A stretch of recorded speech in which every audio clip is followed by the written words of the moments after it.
By training, he's an infectious disease physician. He's also a clinical epidemiologist and is chair at the London School of Hygiene and Tropical Medicine at the National Institute of Health Research. He is a global health research professor. He's been here for the last 7 years, like I said, and he's worked at Princess Marina. He's worked at Botswana-Harvard Institute Partnership and has an academic affiliation. His main research interests, as most of us will know, include advanced HIV, especially opportunistic infection. I usually call him the father of cryptococcal meningitis.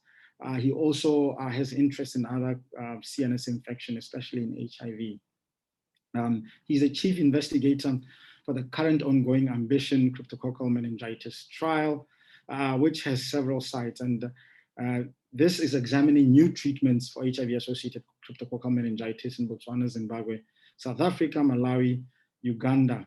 And he's recently worked as a research director for the CDC, implementing protocols for the Botswana Combination Prevention Project. He's a member of the external review group for the WHO guidelines for managing advanced HIV disease and rapid initiation of antiretroviral therapy, and a guidelines development group member for the WHO guidelines preventing, diagnosing, and managing cryptococcal disease in HIV. In addition, Professor Jarvis has worked as an infectious disease consultant at the Resistance Link in Princess Marina. Welcome, Professor Jarvis. Quite a lengthy but fitting introduction. Over to you, Prof. Great. Well, thank you very much, Dr. Palai, for that very generous introduction. I think it's probably going to be longer than my talk, but let me just, I'm going to stop my video and share my screen so you can see the slides.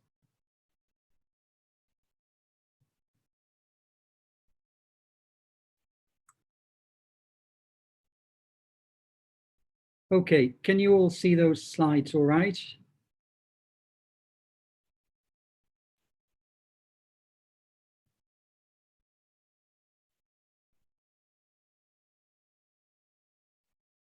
I'll assume the silence means that good to go, Prof. We can see. Great. So I was asked today to give an update on the Botswana COVID guidelines, as Dr. Palai said. Now, I'm afraid that you're not going to get entirely what you're expecting today because there aren't currently any updates. We were supposed to be having a meeting with the Ministry of Health team to go through and finalize some updates to guidelines last week, but unfortunately it was postponed. So we're having the meeting tomorrow. So I'm afraid I can't present any updates to the actual guidelines at the moment. So what I thought I would quickly run through would be a brief summary of the accumulated evidence since when the guidelines were last written, which of course are what we're going to consider when we're updating the guidelines. I'll briefly consider viral dynamics, infectivity, implications for isolation and quarantine. I'll run through the data that we have about treatments for patients with coronavirus, which of course is what we're most interested in the clinical guidelines. And then I'll discuss a bit about variants, which you've probably been reading or hearing a lot about, particularly in the South African context, and vaccines and how this may impact things in Botswana. And next week, hopefully we'll be able to give you an update on what has changed in the guidelines or the week after. So very quickly, as Dr. Palai has already mentioned, we have quite a marked second wave, or I suppose in some ways this is our first proper wave of coronavirus in Botswana. These are the figures from our World in Data site, and you can see that cases have been rising fairly rapidly. We've been seeing approximately 2,000 cases a week, and the COVID deaths are there, and you can see that very worryingly, the deaths have really shot up in the last month or so. So we clearly have a major problem. And I think sometimes we're slightly lulled into a false sense of security by our low overall numbers. But remember, we have a population of just over 2 million. And of course, if you scale that up to the size of the US population, we'd be reporting about 300,000 cases a week. And we'd be reporting about 1,000 deaths every day. And it's very probable that we're under ascertaining cases and deaths. These are data from South Africa. just showing in the red the actual reported COVID deaths in South Africa. And they have very good overall death surveillance in South Africa, so they can look at the total number of deaths. And what you can see is that the total number of deaths is far, far higher than the reported COVID deaths. It looks like in South Africa, they're under-reporting or under-ascertaining COVID deaths by about 4 to 5 times. And they've now had, they think, about 140,000 excess deaths in South Africa, which puts them in one of the most highly affected countries for COVID in the world. And I suspect in Botswana, we're also to some extent under-counting and under-reporting. So we are in quite a worrying and dangerous phase of our COVID epidemic at the moment, as Dr. Palai has said. So what have we learned since the guidelines were written about transmission and the dynamics of COVID and infection control? Well, the answer is not an awful lot new, actually. What we have are a lot of data really reinforcing what we knew already and giving us more confidence in the data that we gathered early on in the epidemic. So the transmission data is suggesting that transmission of coronavirus is predominantly through the air by people talking and breathing out large droplets and small particles called aerosols, and that catching the virus from surfaces, although plausible, seems to be rare and probably only occurs where an infected person coughs or sneezes on a surface and someone else touches that surface. So what implications does that have for us? Well, I think it reinforces that social distancing and mask wearing are really the key interventions that we can individually undertake to reduce transmission, and that there should be a major focus on promoting that, whereas all of this hand sterilization and hand cleaning and wiping down surfaces all the time is somewhat less important in terms of overall transmission. We also know, and this was fairly clear early on, but has become very clear more recently, that a small number of the infected people are responsible for the majority of new infections. So these are super spreading events or large spreading events. So we have some data published earlier this year from a very large study of about 20,000 people in China, and about 80% of secondary cases were traced back to just 15% of infections. So this is a rather busy figure here, but with the arrow, if you can see it in this bar chart, you'll see that about 80% of people didn't infect anybody else, but then a small number of people infected potentially quite a large number of secondary cases. And that transmission risk relates to the duration of exposure and the closeness of social interactions. And worryingly for transmission, this infectiousness peaks just before symptom onset, with 53% of transmissions in that study occurring before people were even symptomatic. So what this is emphasizing is that we need to try and keep in place or put in place measures to prevent super spreading events where individuals who are highly infectious can spread infection to a large number of other people, because that's what's driving transmission. So a small number of people gathering together is probably not what's driving this transmission. What's driving it is events where somebody goes and infects 5, 10, 15 other people. So people meeting in bars indoors or at restaurants or at weddings, funerals, and those kind of things is something that we really need to be careful about and guard against. What do we know about the incubation period? Well, this has just confirmed the earlier data that we had. The median incubation period is about 5 days from exposure, ranging from 2 to 14 days. The upper 95th centile is about 12 days. So how does that relate to our quarantine period? Because of course our quarantine period is when people have been exposed, we put them into quarantine and we try and make sure that at the end of that quarantine, they're safe to be released into the general population. So does that change with the data we have? Could we reduce quarantine time with testing? Well, these are some data looking at this, and they were looking at various different quarantine strategies. So one was just you put people in quarantine with no testing at all. You just asked them about symptoms. If they were symptomatic, you test them. If they're not, you release them at the end of the quarantine period.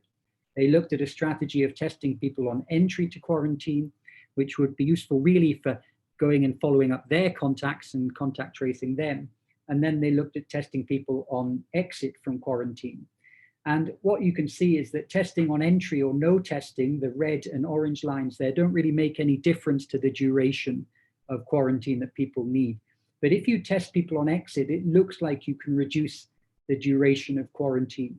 And it looks like testing people anytime really from about day 7 onwards is quite effective at identifying those who have developed and will develop infection. And if you're negative on a test from day 7 onwards, it seems quite safe to release people from quarantine early. So theoretically, we could reduce people from quarantine early.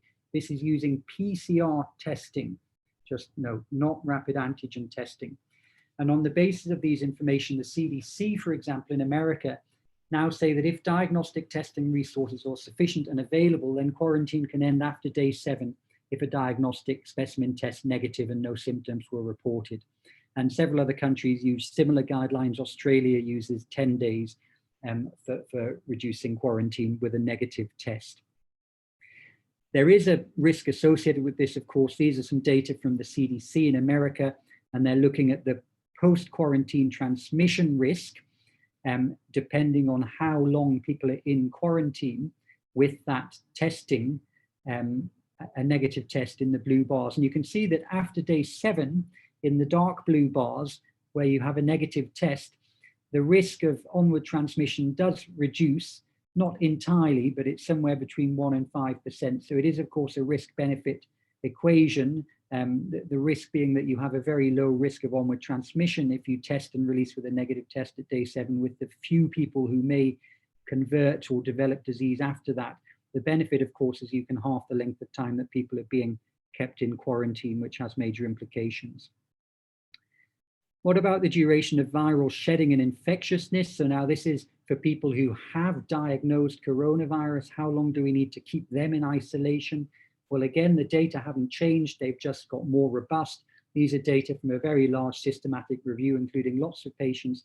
And as we thought early on, actually, the median time from symptom onset to viral clearance in culture, so this is the viable virus that's likely to be infectious, was 7 days, with a 95% confidence interval of 5 to 10 days. So although the PCR detection of dead virus continues long after that, the viable virus is nearly all gone by day 10. And the very longest it's been seen is 12 days after symptom onset. So our current isolation guidelines about releasing people 10 days after symptom onset or 10 days after recovery in severe disease still seem to be rational, and I don't think we'll be updating those. Now, what about treatment updates and how we manage patients? Well, these data were released, preliminary data were released just before the last guidelines were written, and they were updated with this. And this is still really the only and most effective drug treatment that we have for coronavirus that has been shown to make a difference. So of course we have supportive care for patients and oxygen care and high dependency and intensive care management, but dexamethasone is the only drug treatment that to date really has been shown to be highly effective. And these are the outcomes of this very large trial called the recovery trial. And what you see is that those patients who were the sickest patients requiring invasive mechanical ventilation, they had an almost 40% reduction in the risk of death if they were given dexamethasone. Patients who were sick enough to require oxygen had about a 20% reduction in death if they were given dexamethasone. But interestingly, in people who were not sick enough to require oxygen, dexamethasone didn't help. In fact, if anything, it slightly increased mortality. And so there are no further, there are no changes to this evidence really. There have been some other studies that support this using other steroids, much smaller trials. So our recommendation for dexamethasone is not going to change in the guidelines. Since we've published the guidelines, we now have much more robust data on several things that don't work. So you probably all remember that there was a lot of discussion about hydroxychloroquine, the malaria drug, for treatment of coronavirus based on some in vitro activity and possible anti-inflammatory effects. These are data from the same recovery trial, many thousands of patients, and very clearly you can see here that hydroxychloroquine did not reduce mortality. The chloroquine arm is the red arm, the usual care is the black arm. If anything, there was higher mortality in the chloroquine group. So we now have definitive evidence that hydroxychloroquine doesn't work. From the same trial, they examined the azithromycin, an antibiotic, which was also touted early on as a potential treatment for coronavirus, either to directly impact the disease caused through an anti-inflammatory effect or by treating bacterial infections. But again, in a trial of many thousands of patients, this is almost 8,000 patients, you can see the azithromycin group and the usual care group, and survival up to day 28 was exactly the same. So azithromycin had no added benefit at all and should not be used routinely in the treatment of coronavirus.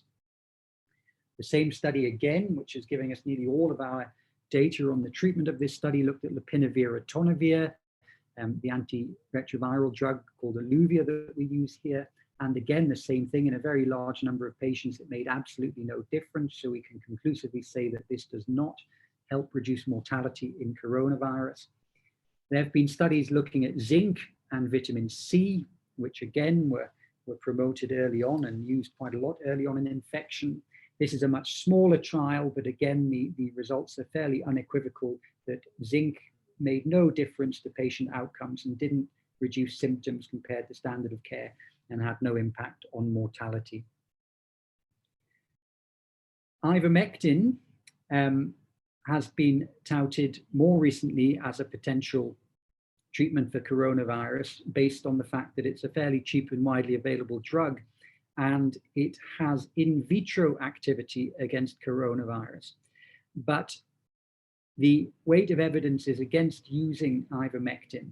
The South African Department of Health recently produced a very useful data summary of the evidence for ivermectin in December, which you can access freely online if you search for it.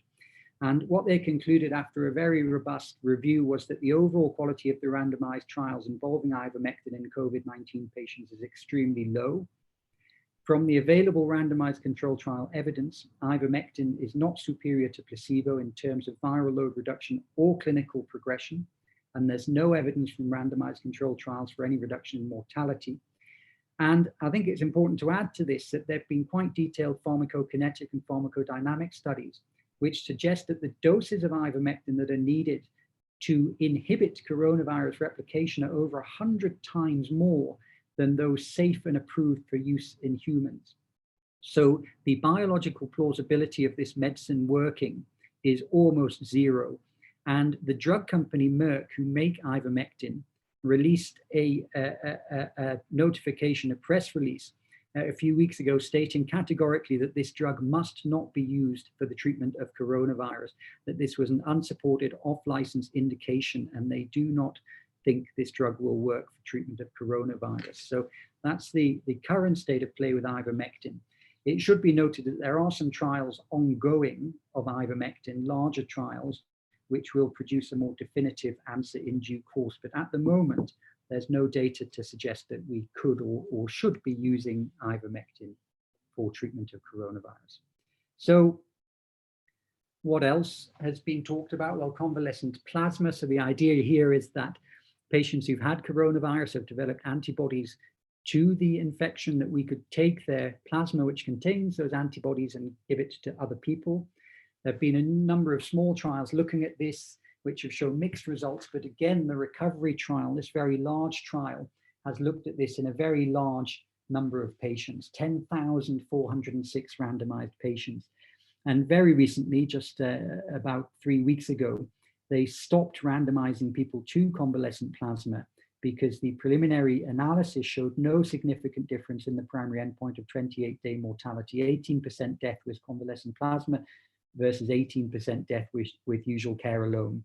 So it looks very much like convalescent plasma is not a useful treatment, certainly not for people who've actually developed severe or moderate disease. Whether it can help prevent disease or prevent severe disease in people with very early infection has yet to be defined. But as it stands at the moment, there's no evidence base for using convalescent plasma, and there's good evidence that we shouldn't be using it in individuals who are sick or hospitalized from the recovery trial.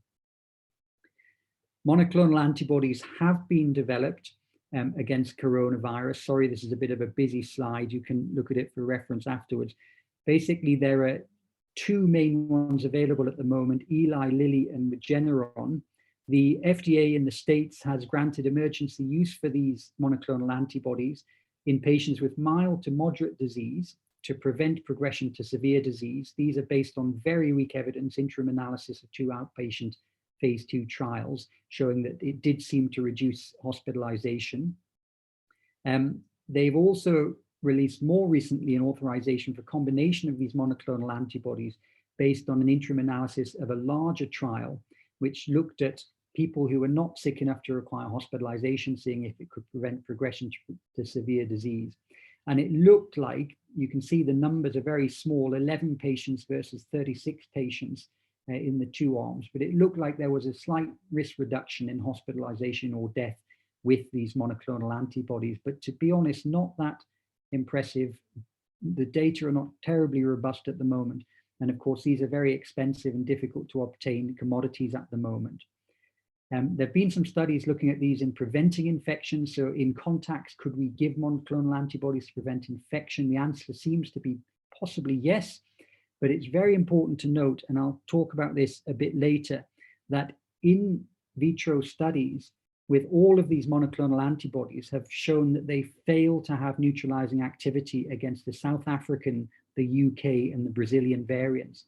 And so even if these trials in the States were positive, and even if we could get it here, there's a very big question about whether it would be any use if our dominant strain was the South African variant or the South African strain.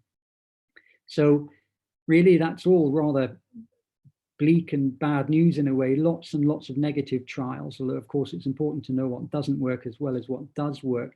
Have there been any more positive trials? Well, the thing that's been reported recently has been the positive results from something called Tokolizumab, again in the recovery trial. This is a recombinant anti-interleukin-6 receptor anti-monoclonal antibody, which effectively would have a potent anti-inflammatory effect. So a bit like dexamethasone, it could reduce the severe inflammation in the lungs of patients with severe coronavirus and potentially prevent them from dying. And the recovery trial has looked at this again in, as you can see from the data, many thousands of patients. The mortality at the top is shown with Tokolizumab in the red and usual care in the black, and it significantly reduced mortality. Not an enormous effect, but probably about a 20% reduction in mortality. So not insignificant. And this is when used in combination with dexamethasone. So it looks like if you combine dexamethasone and Tokolizumab, you can reduce mortality from severe coronavirus by about a half, which is really quite a major impact if you can get both of these drugs. But this is a drug which again is very expensive. It's about $500 per treatment course. It is of course hard to obtain and not available here at the moment. And it needs to be given by an intravenous infusion for several days, often via a PICC line on the intensive care unit. So it's quite a difficult drug to use, and it's not going to be entirely straightforward. So how and if this becomes incorporated into our guidelines has yet to be seen. Now, finally, before we move on to take some questions, I just wanted to talk about variants and vaccines. So there's been a lot of discussion in the news about these new variants of coronavirus. And of course, it's not surprising that variants are arising. Any virus mutates, and the more virus there is transmitting around the world, the more likely we are to get mutation events. And the important mutation events are occurring in the spike protein. So there's an electron micrograph of coronavirus on the top right. You can see these little knobs or protrusions on the outside of the virus, and those are the spikes. And it's those spikes that bind on to the human cells and allow the coronavirus to access and infect cells in our respiratory tract. And so, of course, you can imagine that antibodies or T-cell mediated immunity against that spike protein is very important. And changes in that spike protein could lead to changes in the infectivity of this virus and also how antibody responses and vaccine responses happen. So the key variants that we've been worried about have been something called B117, which is a variant that first was discovered in the UK after, in fact, they were notified about it by South African colleagues. It had 23 substitutions in the spike protein, and the initial data suggested that it may be up to 50% more transmissible than the prior variants. And it very rapidly became the dominant infective strain in the UK, although fortunately it didn't seem to have a huge impact on disease severity. So it seemed to be more infectious, but it didn't seem to cause really that much of a difference in disease severity. And a bit closer to home, the thing that is probably more worrying for us is this South African variant that was called B1351, but now is referred to as 501YV2. This has two mutations in the spike region. Those of you who are familiar with HIV resistance mutations will understand this letter and number system. So it has something called an N501Y mutation, which is the same as the UK variant, and another mutation called E484K. And it appears that this is also a mutation or series of mutations that makes this virus more infectious. In South Africa, it's very rapidly displaced other lineages, and there is some evidence that it leads to a high increased transmissibility and reduces the serial interval between infections. But again, the outcomes don't seem to be any worse. So why are we worried about these? Well, there are several reasons, but the main one is that these viruses may escape the immune response in patients who've already had previous infections or the immune response generated by vaccines. So these are some initial data looking at the South African variant. And this is the data that I was talking about, showing that these variants escape all of the available monoclonal antibodies. So they had substantial or complete escape from neutralizing antibodies in convalescent plasma and the monoclonal antibodies that are being used therapeutically.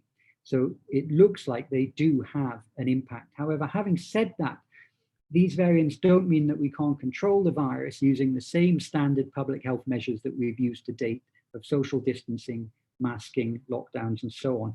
And in both the UK and South Africa, despite these variants being the dominant strain, you can see that their coronavirus rates are going down quite rapidly. So I think this is something we need to be concerned about, but potentially not the terrible news people may have thought it was initially. And just to note that we definitely do have the South African variant in Botswana. It's been detected and sequenced by the group at Botswana-Harvard lab. We're not exactly sure how much of it there is around, but I think we can safely assume it will become the dominant strain here over the next few months and weeks. What about vaccines? Well, this is where the really good news is. So these are the data from the Pfizer vaccine, and the graph really shows it all. The blue line is the placebo, the red line is the vaccine. And you can see that after patients had received their vaccine and mounted an immune response by about day 14, there were virtually no cases of coronavirus infection in the vaccine arm. So this Pfizer vaccine, which is one of the new mRNA vaccines, is really highly effective. And we've had more good vaccine news since then. The Moderna vaccine, which is basically the same technology as the Pfizer vaccine, an mRNA vaccine, about 94% effective. We've had several adenovirus vector vaccines, which are a more conventional vaccine. The Johnson & Johnson one, about 66% effective in moderate and severe disease, noticeably less effective in South Africa because of the new strain, but importantly, 85% effective against severe disease and 100% effective against death. And so even though it wasn't 100% effective at stopping people being infected, it was basically 100% effective at stopping them getting very ill. That's just a single shot, and that's the one that's now being rolled out in South Africa after Cyril Ramaphosa and various other South Africans got the vaccine in the last few days. The Oxford AstraZeneca vaccine was about 70% effective in initial trials. The Russian vaccine, a similar technology, about 91%.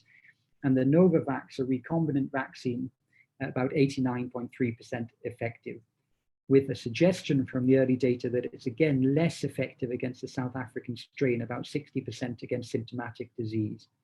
The initial Chinese vaccine, the Sinovac, didn't look very promising, 50%, but a newer version being tested in the United Arab Emirates has an efficacy of about 79%, so some good news. But what about the South African variant, and what impact will that have on any vaccination strategy here? Well, first of all, there are data just looking at neutralizing antibodies. So these are not in patients. This is just taking antibodies and applying it to the vaccine and cell to the virus in cell culture and seeing if it works.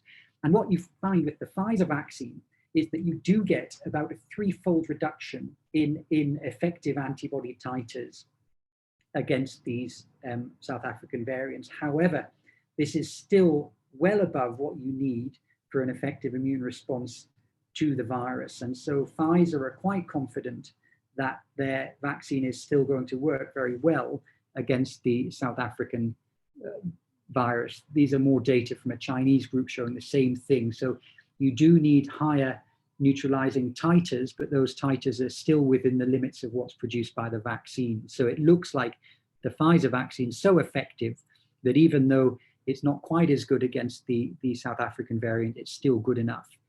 The Moderna group have just released almost exactly the same data showing that the neutralizing antibody titers were about 6-fold different with the South African variant versus the conventional variants, but it's still within the limits of an effective immune response, and so the vaccine is still likely to be very effective. So it looks like the Pfizer and Moderna vaccines will be very effective against the South African strain.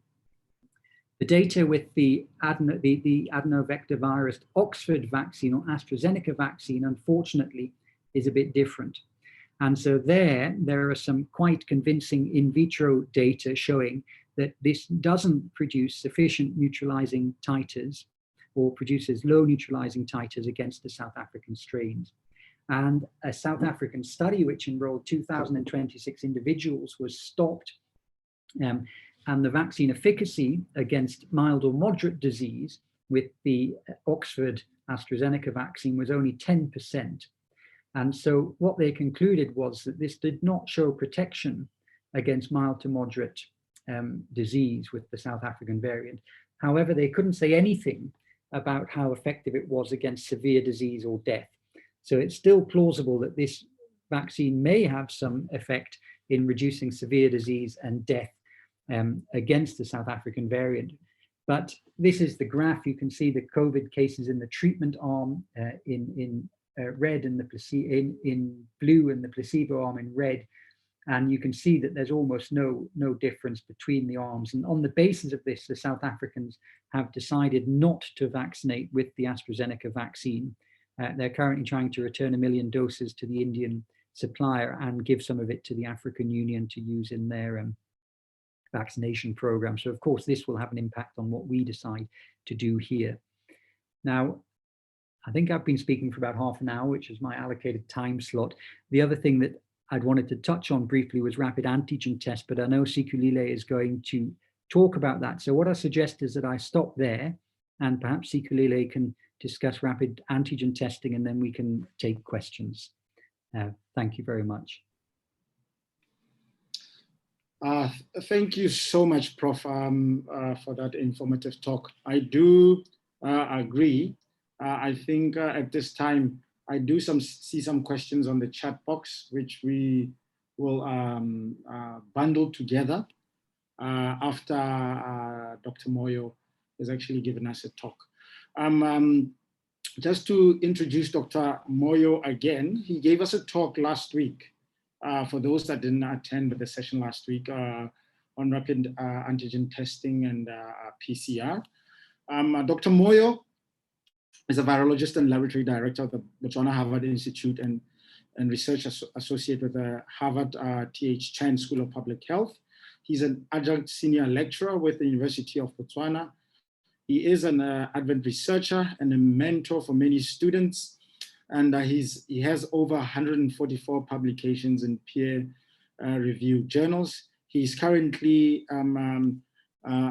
based at Botswana-Harvard Institute, and he does have a PhD in medical virology. Dr. Moyo, we welcome you again to address this ever so interesting and widely discussed topic. Over to you. Thank you, Dr. Palai. I don't know if you can see my slides. Yes, we can. I believe so. Okay, we had this topic the other week, and we did go through some basic principles around this test. Unfortunately, we ran around time. We ran out of time to really look at our questions. So today the focus is on questions, and I hope that those who missed, maybe they've reviewed the YouTube link so that we don't have to rehash everything, but we'll try and address as many questions as possible. My colleague, Dr. Motsoaledi, is also online to help me respond to some of the questions. So I'll go on straight to the discussion. I can move my slides.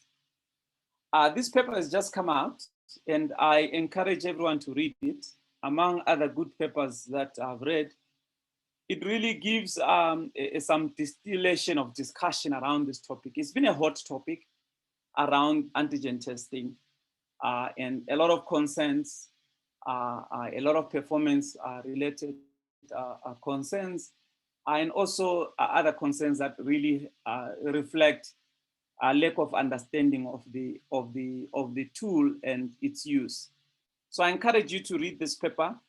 It just came out, I believe, yesterday, and it highlights the role of the antigen test. It's not here to replace the PCR test. It has this role, and we know that the PCR is a very powerful test, and it could very early detect with its threshold that we discussed last week, the threshold of the PCR versus the threshold antigen test that we discussed. Because of its threshold, I mean, it looks that the fragments of the RNA can linger for weeks, and after the infectious virus has cleared, and those individuals could still test positive with the PCR. So I want you to understand the background. And I think Professor Jarvis has touched on a number of issues around the timing of symptoms, the timing of infectiousness. So I'll leave that alone for you to be able to read. And one of the statements I've highlighted in this is that looking at the antigen test, 50 to 75% of the time, an individual with a PCR positive, they are likely to be post that period of infectiousness that Prof did really go through it. So we received a number of questions. We tried to address each of them, and some of them we group them together. So I'm going straight into the questions. So the questions were ranging, and we tried to address them. No question is smaller than the other, but we tried to group them. So one question was someone wanted a distinction between the antigen test and the antibody tests. So the antigen tests, they detect the viral antigens, and the antibody tests, they detect one or more types of the antibodies against the virus produced. So the antigen tests, they are really detecting a product of viral replication.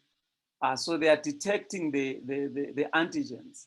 And most of them are really looking at the nucleocapsid, which is present in the respiratory secretions, which are produced as the virus replicates. Therefore, you can deduce that the antigen test will be useful for detecting active infection. And currently, the formats that are there are using nasopharyngeal samples, nasal samples, and I know that the nasal sample ones are coming out shortly. Even the kits we are using, they are now moved to other versions that just use the nasal sample. So you can see that the antigen test is not a PCR test, but it's very close to the PCR test. The PCR test is actually targeting parts of the virus, while this one is really looking at the products of replication. I hope that clarifies. So that was one question that I put a spotlight on. And these are some of the questions that I'll try to use probably a graph to explain them. The questions, how effective are rapid tests in detecting SARS-CoV-2? This was a very common question. How reliable is this test? And several people asked, have we validated the use of this test in Botswana? And other questions were, a lot of people are doing rapid tests in Gaborone. Have been getting negative results? What are the implications? How long will the rapid test kit be able to detect the true negative, and how long is this window period? How precise is the rapid test in diagnosing COVID-19? How long does it take when you are infected? And some of these we covered during the presentation, and I hope we answered them. But I'm going to go straight into them. Before I do that, I want you to understand that the best tools for antigen tests right now, the range of sensitivities and the target product profile that was put out by WHO out there was that, in Africa CDC, was that a rapid antigen test must have a sensitivity greater than 80% and a specificity greater than 97%. And the recommendation was that this could be used with a broader number of use cases and settings, and if there is a higher performing product, even better. And so far, you can see the range of the target product profile and what has been gone through emergency use authorization in terms of the best performing kits out there.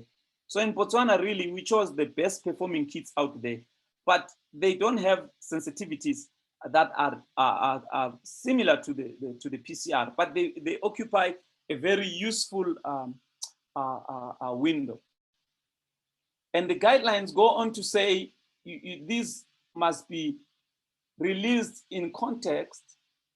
So it means that since you have a sensitivity of 87% in the cases of what we have, and very good specificities, 98, 99, it means that you must be careful how you interpret these results. This is the most important aspect about the use of antigen tests. We did go through this last week, and I'm going to zero in on this figure here because it answers a number of questions like how effective is the rapid antigen test. This is a time since infection, and you can see this is the viral load, a rise in the viral load. So you can see this is the high analytical specificity or sensitivity of the PCR. So it means that with very, very early infection, the PCR can pick you much, much faster or much easier than the antigen test. But this window is very small, like Prof alluded to. This window might be between 2 to 5 days or less. In some papers, it's 2 to 3 days. And you start really at about 5 days developing symptoms.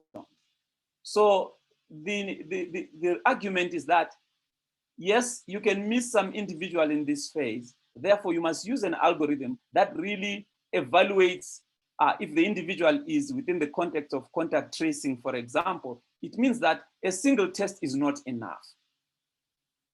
A single negative rapid test is not enough in the context of contact tracing because you know that that individual has had some contacts. And as you can see, as the viral load rises, you start reaching the sensitivity threshold of the rapid antigen test. And the area where you have the highest viral load, the antigen tests have been doing very well. And the data that we have locally has shown us that individuals who are here, who are symptomatic, who are positive with the rapid, 100% of the time have been positive with the PCR. This is different than a free fraction of individuals here. Okay, let's go down the curve. So you see the PCR test will start picking you earlier. And as you go up, this is the sweet spot for the antigen test. And it means that the individuals that are here are more likely to be infectious, are most likely to be having active replicating virus. This is very, very important. And as you go down, you cross again the sensitivity of the kit with time. It means that with time since infection, there are individuals that may test negative here because they have very low virus load, but they will test positive with PCR. So it's very important to understand that how to interpret a negative test in context. However, a positive test with antigen rapid test, especially in the context of high risk, is very predictive of the result of the PCR. So I just wanted to make sure that people understand. So they are saying a lot of people have been doing a rapid antigen test in Gaborone and getting negative results. what are the implications? I think that question, not knowing the context, yes, it's possible that individuals that are here may test negative, but these are individuals that we are at least worried about if there is no alternative and we only have the rapid antigen test to do. Of course, the individuals that are here, yes, because there's asymptomatic transmission, yes, we are worried about, but we are hoping that the algorithm that you are implementing that requires repeated testing for those, especially with positive contact, will be able to catch some of these individuals because they are going to get a repeat test anyway. I hope it does answer some of the questions that we've listed there that have to do with virus load. And because of this here, there's this good paper that shows that individuals with very high CT values, they have seen that they have not gotten positive cultures. And these individuals are associated with low viremia and most likely are going to test negative with antigen test. Some may test positive with PCR, but also you know that PCR at some point, you also start missing some individuals with very, very, very low viremia, okay? Okay, time is moving. So just to move into some of the questions that we asked, is it possible to share the verification results for the 2 antigen RDTs that are in the country? Yes, the question is yes. That data was still being summarized so that is presented formally to the principals, but we'll give you a snapshot. And my colleague is online, and he will just give you a snapshot of what we have done, demonstrating some level of confidence, especially with symptomatic individuals. Dr. Motsoaledi.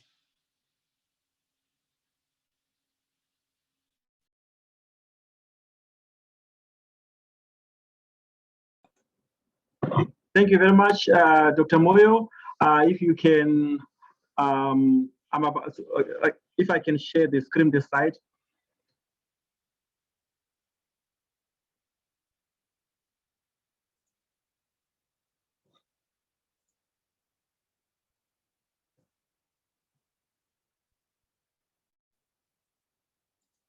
Okay.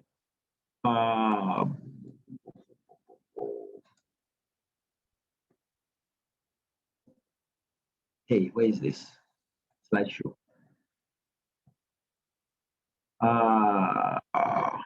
Bottom right, Doc. Bottom right. Keep going to your right again. Oh, I see, because there's this window here. Okay, sorry. Yeah, okay, thank you very much. Colleagues, ladies and gentlemen, I'm pleased to share. What is it here now? Oh, okay. All right. Hey, what's happening?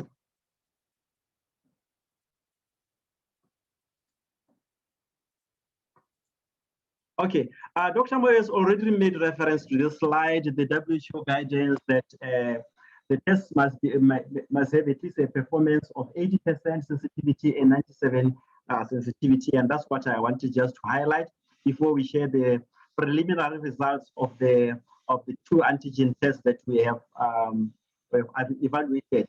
Here labeled as A and B. A obviously might have been we have collected more samples for A than we have collected for B. And the understanding should be that, as Dr. Moyo explained, that the validation of the tests by the manufacturers was for those people that are symptomatic, although it is more so clearly stated for B than it is for A.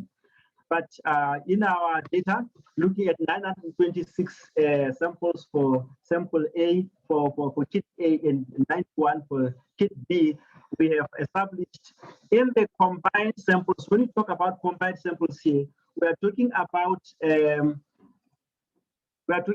samples that that are not categorized according whether they were symptomatic or not. So in that general population, you'll find that for A, you are getting a sensitivity of 49%, so that if it is generally used for screening in general population, you're going to be missing around 51%. This is a huge number to miss. And then the other one, B, for general population, when we have not stratified them according to risk level, was giving us a sensitivity of around 69. But look what happens when now we move a little bit more to the high risk, those that are actively, have the virus replicating, or most likely.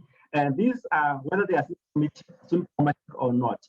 But maybe those that are not symptomatic and are considered to be the high risk group would be close contacts of confirmed cases.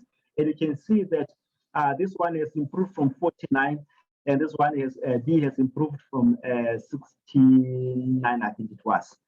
So, but when you actually take people that are symptomatic, you find that for kit B is able to meet at least the minimum requirements for WHA.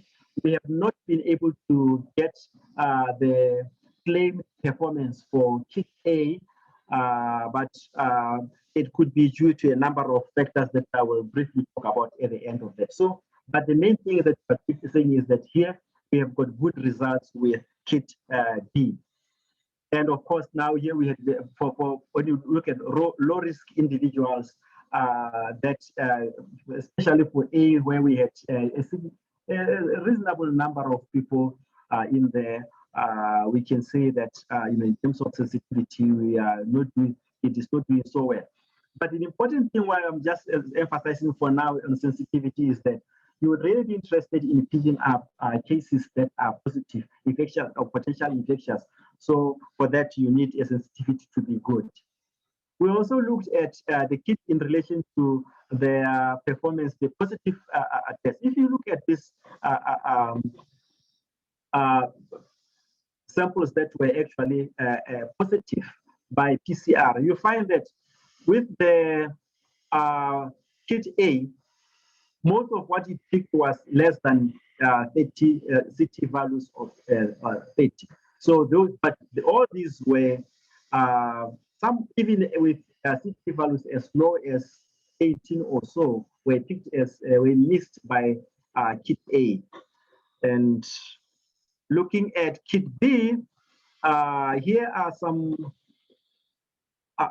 I wanted to, yes, if you can look at here, the claimed or the manufacturer's documents state that at CT values less than 25, they're looking at 97% sensitivity and about 91% sensitivity for CT values less than 33.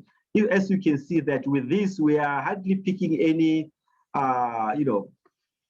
positives that are above 25 for the N gene. This is for N gene, and then this is for the ORF gene. But you can see that even sometimes you might even be missing some with fairly low, CT values. But I think the take-home message for this one is that at least with kit B, the level of performance that we are getting is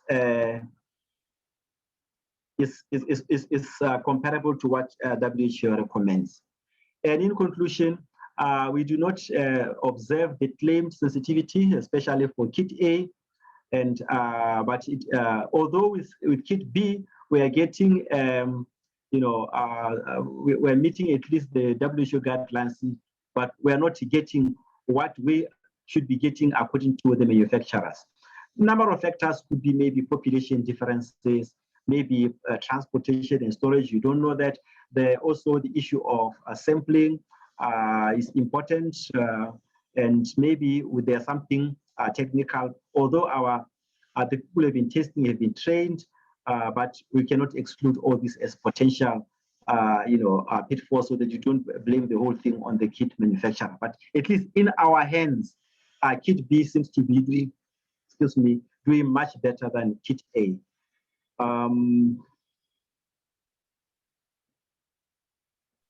Yeah, I think we're running out of time. You can stop share and yeah. Okay, I think I'm done. Dr. Moyo has already touched on this slide here. Thank you. Thank you so much, Doc, for that informative talk, both you, Dr. Motsoaledi and Dr. Moyo. I think most of the questions and the confusion around the rapid antigen testing has hopefully been cleared. I have looked through the questions that were sent before the presentation. I think we've covered most of them, from the treatment, especially the discussion around Ivermectin, I would hope. Prof. Jarvis did mention that. So I'm just going to go through the chat box and just go through some of the questions. And I believe Prof. Jarvis is on board as well. So one comment says, please comment on the risk of variants emerging from immunosuppressed people who are not able to clear the virus in the same time period as immunocompetent people. And this is sort of in line with the question, what is the relationship between COVID and HIV? And is there any term in terms of gravity and outcome of the disease? Probably the first question, Prof. Jarvis can jump in. I mean, we know that with the immunocompetent people, they take longer to clear virus, or they present with a severe disease.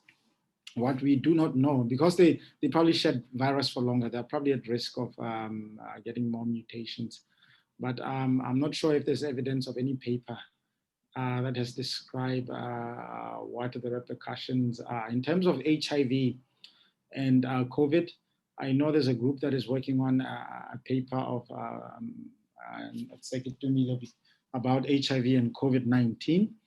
There is one or two papers. It doesn't seem to be any difference, because in our country, most of the patients are actually virologically suppressed, and they have done well in terms of observation. Maybe Prof. Jarvis, if you'd like to add on to that. Yeah, so thanks, Dr. Palai. So, I mean, in terms of the relationship between HIV and outcomes from COVID, the data is slightly mixed. Most of the European and North American data didn't seem to suggest any major impact of HIV on the risk of acquiring or getting COVID or getting severe disease if you did have it. Some of the South African data, however, did suggest an increased risk, about a twofold increased risk in their HIV positive versus the negative population. But that positive population also had markedly increased rates of comorbidities such as hypertension, diabetes, and obesity, which are also known to be risk factors for poor outcomes. So it was a bit hard to tease those two apart in those South African data. In terms of viral clearance and immune responses, the data are fairly limited, as Dr. Palai's outlined. Immune suppressed people do seem to take a bit longer to clear the virus in terms of PCR clearance, although there's no data to date suggesting that they actually take longer to clear the viable virus, although it wouldn't be unreasonable to possibly expect that, but it hasn't been shown yet. And there are some data looking at the ability of HIV infected people to develop neutralizing antibodies to the virus, which of course will impact how long it takes for clearance. And those initial data suggest that actually HIV infected people seem to be pretty good at producing neutralizing antibodies to COVID when they had infection. It didn't really differ markedly from HIV negative people. The only caveat was that your immune response, your antibody response, and the duration of that did depend on your naive T cell pool and the size of that.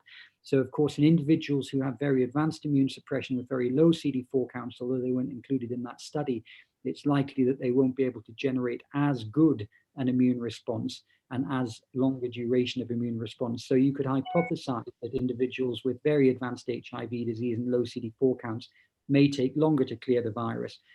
Now, will that have any impact on the emergence of resistance or variants? Well, it probably doesn't really factor into the big picture, because overall what's important is just how many people overall have infections. And when there are hundreds of thousands of people with infections, if one individual takes 3 or 4 days longer to clear the virus or not, it doesn't have that big an impact on the overall amount of virus out there. So what drives the emergence of these variants is just how many people have infection. And if you've got millions of infections, you're highly likely to get And if you've got small numbers of infections, you're much less likely to get variants. So I think that would be, I don't think it's going to be terribly relevant in the emergence of variants, whether people are HIV positive or not.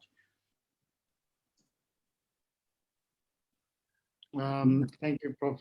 Jarvis. Just going on with more of the questions or comments, just going to breeze through. It's quite interesting for public health politics and records concerning the WHO documents. What is the real impact of this new tightened guideline for governments and frontline health workers regarding preventative measures, disease burden, and clinical approach? And that document that has been shared is basically was describing that you need a second test to confirm coronavirus. And these are guidelines that are published by WHO. I am not sure what the implications are, to be honest, but well, Dr. Palai, I just say that I don't think that's a news report, and I don't think it's genuine. The current guidelines on the WHO website about the COVID case definition are the same as they've always been. There's no requirement for 2 PCR tests or symptoms. Thank you, Prof. Next one. With the surge in number of severity of cases since the beginning of the year 2021, can we confidently say that curfew and other measures in place are working? Do you want me to answer that? Please, Prof, go ahead. Well, I mean, clearly, it depends what you mean by working. Clearly, they're not working at controlling infection overall. We've got quite high case numbers and our deaths are rapidly increasing, and that's been happening in the context of these measures. It may be that we're seeing a surge after opening the borders over Christmas and having a lot of travel, and that this is the outcome of that, and it may slow down over time, but we certainly haven't seen that. Okay. Yeah, and yeah. Of course, it's always with what you do, it's a trade-off between what you could do to most effectively control the virus and what's going to be most manageable in terms of people's lives and economy and so forth. And so that's a difficult balance to strike, and one that is, well, it's not something that I make the decisions on, I'm afraid. Okay, just to finish off, I do want to give people a chance to ask questions over the mic. Next question is people needing oxygen 7 days after discharge. Those guidelines will be reviewed tomorrow. They are likely to be amended. And then many of the vaccine flyers suggesting people with HIV should not get vaccines. They may suggest, but I think we have to work around evidence and what science really dictates. Not sure about that one, Prof. Well, no, I mean, clearly we have to give vaccines to people who have HIV in our context.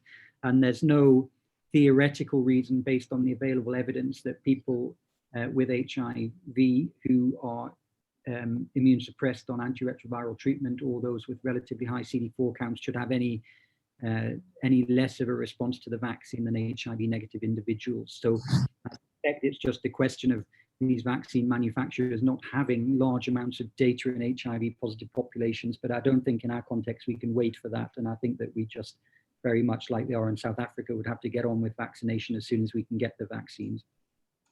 Okay. And then the last one before I give people a chance to ask, the role of cefpodoxime and ceftriaxone in mild to moderate cases. I think this is based on case by case. In severe disease, because of the risk of superbacterial infection, we do add a 3rd generation cephalosporin and a macrolide. And severe disease, I mean those requiring oxygen, non-invasive pressure ventilation or mechanical ventilation. Some patients don't really require antibiotics if they have mild to moderate symptoms. These include just cough, dry cough, or maybe aches and pains, headache. Let me open the floor for questions.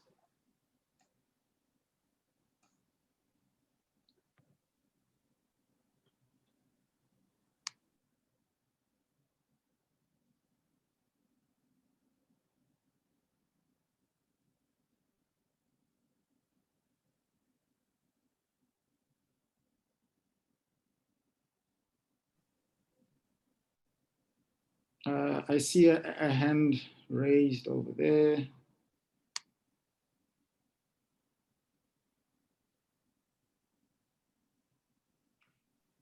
Can we unmute? Just go ahead and mute themselves. Yes, yes. Thank you so much, Dr. Palai. It's actually Dr. Charles. My data card, so I'm using my colleague's internet. Mine was just to hear just clarification on the rapid test. I have actually a lot of questions that are commented there, but I guess we'll answer them on a different day. But I think I'd like to ask about rapid testing. We have a situation whereby with PCR testing, you do initial testing for those who are in quarantine at day 0 or day 1, depending on how you count it, and then at day 10. But Jarvis gave us some CDC guidelines, which are actually excellent, that we can do day 7. Now with the rapid antigen testing, because of that window, when would we do a second test, or when would we do another test for those who are in quarantine? Thank you.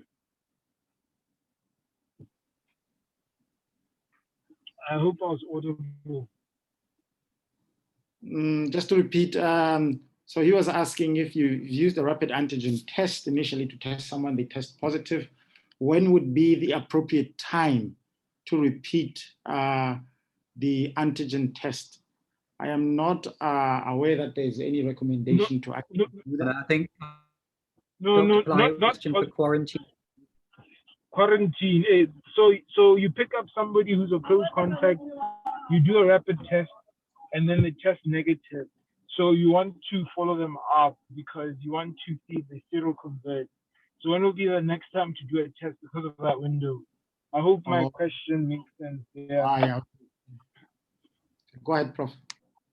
If I can add there that, of course, there are no clear guidelines there, but there have been some recommendations that if antigen test is all that you have, a negative one, you should repeat in about 3 to 5 days because of that graph that I showed you, at least to be within a spot window where you are able to really actively detect infection. There are no like spot on guidelines, but that's a recommendation based on the trajectory of infection. Thank you, Dr. Moyo. I hope that's clear. Dr. Charles. Any more questions? The panel, the participants can unmute themselves to ask questions.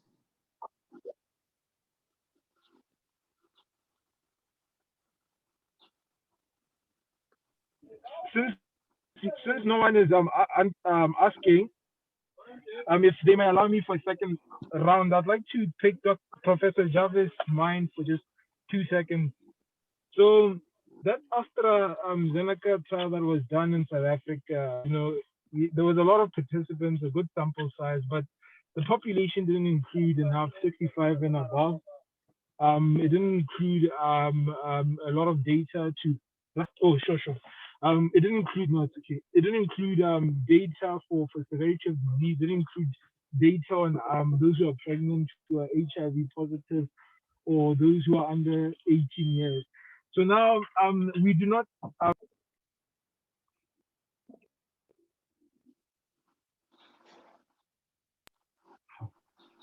I do not know. Hello, Charles. The prevalence of the South African variant within. Hello? I do not know the prevalence of the South African variant within Botswana. So my question here is that can we completely rule out, I mean, we've been getting a lot of negative feedback from the community, from media and so forth about AstraZeneca being used here because of what happened in South Africa. Since we don't know what our profile, or I don't know what the profile of the variants are in the country, and we do not know the most important condition, I mean, the most important outcome being how does AstraZeneca reduce severe disease in somebody with COVID? Is it something that you can just strike off and say this is a bad vaccine, or can we give it room to see something better?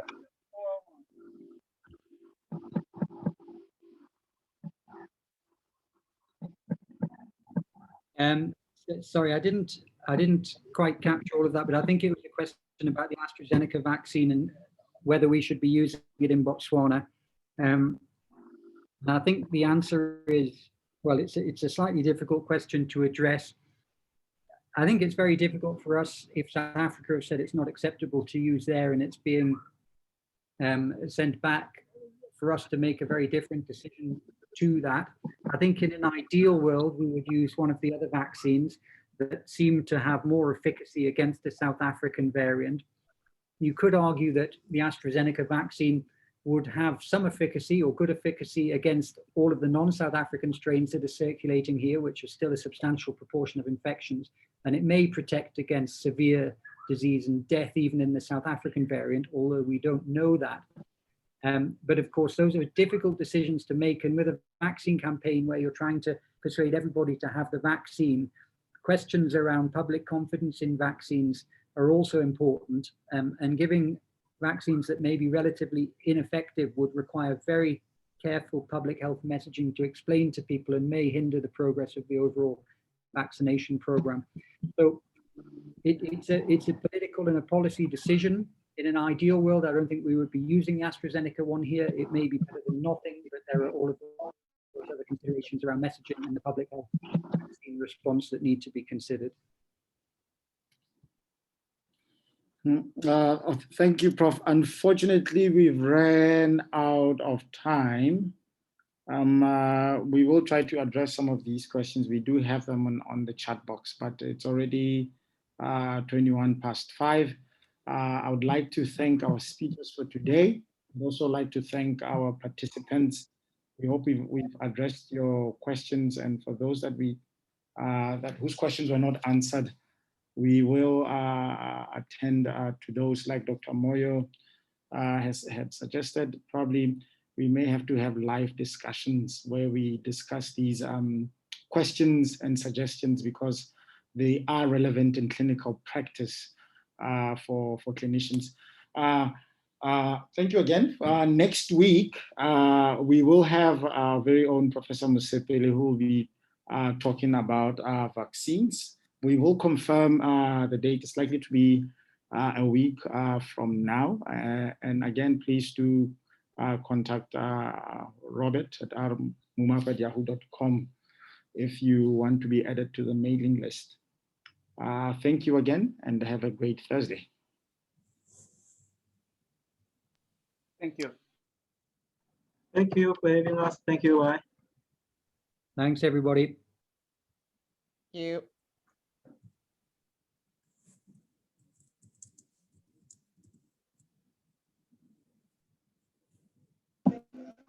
Thanks.